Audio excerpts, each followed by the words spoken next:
जेणेकरून रुग्णाला लवकरात उपचार होतील.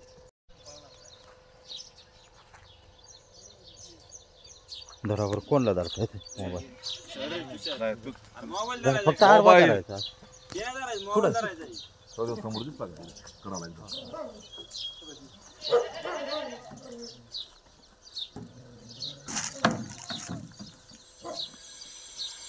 नमस्कार मित्रांनो, जय शिवराय, जय आदिवासी. आज आम्ही पुन्हा एकदा गिरीवाडी अंजनी गड येथे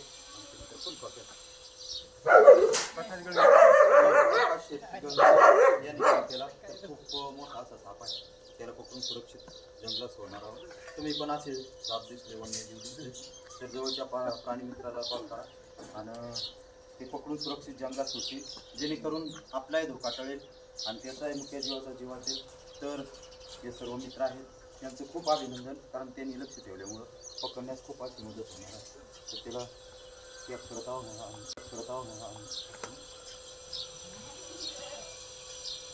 पाहू शकता, त्याला धोका वाटला तर तो अटकताना पाहतो आणि जावा घेण्याचा प्रयत्न करतो.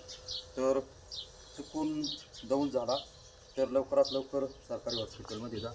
असं तंत्रमंत्र किंवा झाडपाल्याच्या फंद्यात पडू नका. आणि साप हा मुद्दाम त्रास देत नसतो. त्याला असा मारण्याचा किंवा पकडण्याचा प्रयत्न केला तर त्याचा जीव वाचवण्यासाठी तो चावा घेतो किंवा चुकून पाय पडला तर चावा घेतो. आणि साप हा खूप धोकादायक असला तरी त्याला वाचवणं गरजेचं आहे, कारण तो पर्यावरणातला अन्न साखळीतला महत्त्वाचा घटक आहे, म्हणून वाचवणं गरजेचं आहे. आणि शक्यतो मारण्याचा प्रयत्न करू नका. तर गिरीवाडी ग्रामस्थांचे सर्वांचे खूप खूप अभिनंदन, कारण त्यांनी खूप अशा सुंदर सापाला जीवनदान दिलेलं आहे. तुम्ही पण वन्यजीव वाचवा, झाडे लावा. आणि महत्त्वाचं म्हणजे आपल्या दारातील लक्ष्मी गोमातेचं रक्षण करा. तर त्याला पॅक करत आहोत.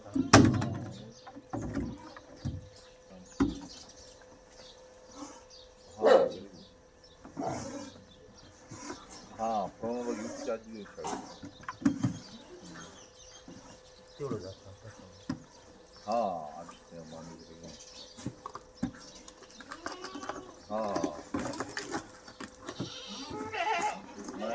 पाऊस नाही बरोबर बारीक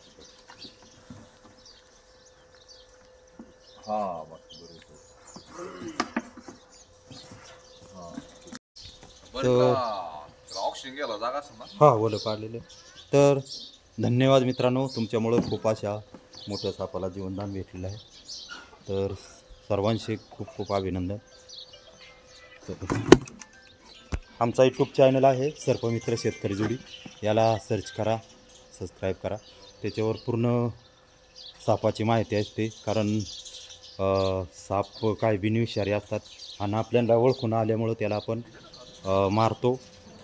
तर साप याचं खाणं उंदीर, बेटकी आहे आणि उंदीर जर शेतात वाढले तर खूप नुकसान होते, म्हणून साप वाचवणे गरजेचं आहे. तर धन्यवाद. विशाल इकडे.